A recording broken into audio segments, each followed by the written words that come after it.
You are watching Fuel Motivation. For more videos from your favorite public speakers, be sure to subscribe and turn on post notifications. So a lot of people can live with themselves. That's the first thing. A lot of people can live with themselves, look in the mirror and say, I'm okay with being afraid. I'm okay with going on this easy highway over here. The easy highway has all these fucking signs and shit, directions, how to get somewhere.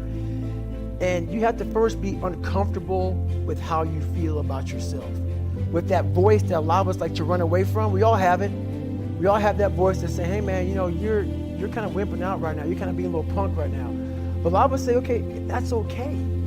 It's okay to tell these little white lies to ourselves. So we first have to face the real you.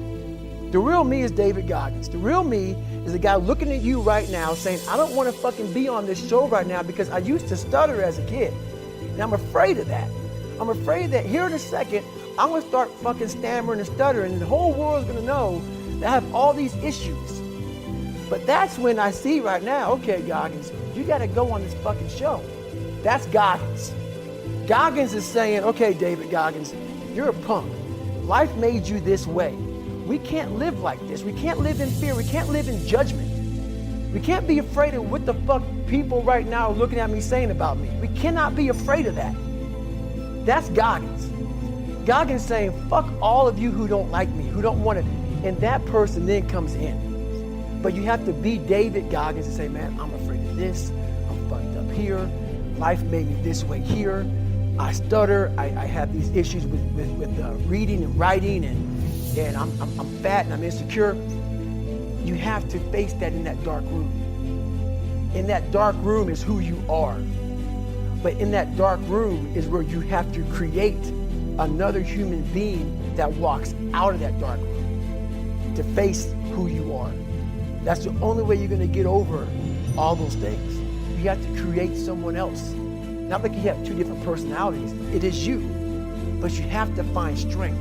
And that visualization of almost me cracking out Goggins, like almost like that Superman cape, like I'm coming out a different person, a person that doesn't give a fuck about anything, who doesn't care about being judged, who knows I'm weak, who knows I'm afraid, who says, whatever you think about me, take it, whatever, I'm here. That's Goggins. In the dark room, you face yourself, you realize you want to be better, you realize you don't want to be this weak, insecure person in the world who has all these problems that we all have. We all have. Social media is a great platform to tell you who we want to be, not who we are. What I told his son was pretty much this right here. He asked me a question about he wants to be really good at tennis. But what happens is after I play tennis for a while, I want to go play video games. You obviously don't fucking want it bad enough. Because a person that I became obsessed. I became obsessed with being the baddest motherfucker that God ever created.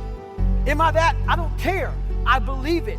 And I was trying to tell him, once you become obsessed with something, obsessed, it's okay to be unbalanced for a while. It's okay. Don't be all this stuff people say, you gotta be balanced. To be the best in the world at what you do. It's not about being a Navy SEAL, people. The best at what you do, you have to be unbalanced to find every bit of fucking energy and strength that you have to pull it off. Then you get balanced once you become great. And then you help other people become better from you being the best in the world. So if your family doesn't understand, why are you so daggone crazy? Because I'm trying to be the best I can to give you the best that I am. And it takes being fucking obsessed to where people think you're crazy. People look at me and say, oh my God, you're a masochist, you're this and that. I'm not gonna get into how bad I was in all these races and SEAL training. I had 21 stretch fractures going through Hell Week. 21 stretch fractures. You know what I did? I taped my ankles up. Roger that. I want to be a SEAL. So I did it. Become obsessed with being great. I don't really like those words. Self-help or self-management or self-improvement. I don't really like what those words have come to mean these days. Because there's a lot of people out there that are constantly trying to improve themselves by looking for the one change. the one change, right? The one change in their life that's gonna make their dreams come true.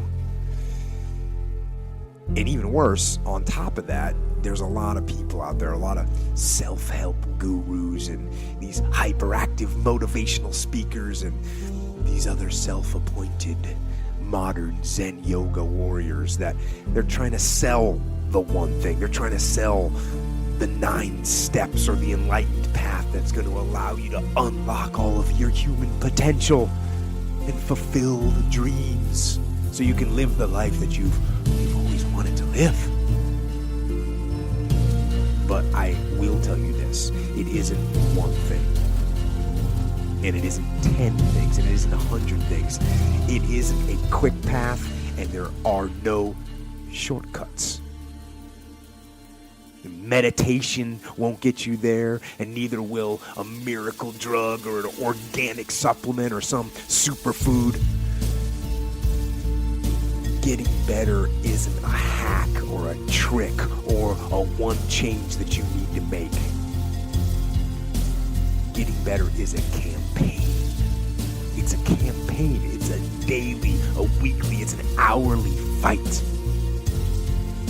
An incessant fight that doesn't stop against weakness and against temptation and against laziness. It's a campaign of discipline. A campaign of hard work and dedication. It's waking up early and going to bed late and grinding out every second in between. That's what you do with yourself. You continually detach, and then you look, and then you refine, and then you detach, and then you look, and then you refine, and then you detach, and then you look, and then you refine. That's what you do every single day. So, you want to get better?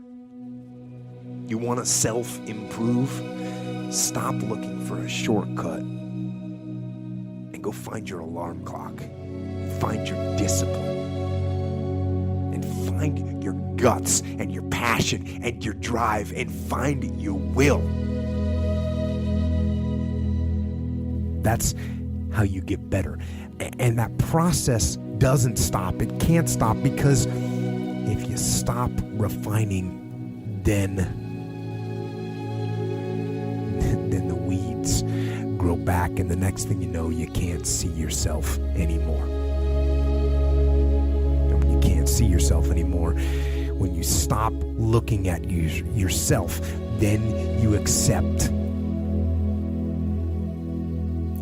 anything. And that's wrong.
the faults. Don't give yourself the benefit of the doubt. You've got to be your own harshest critic.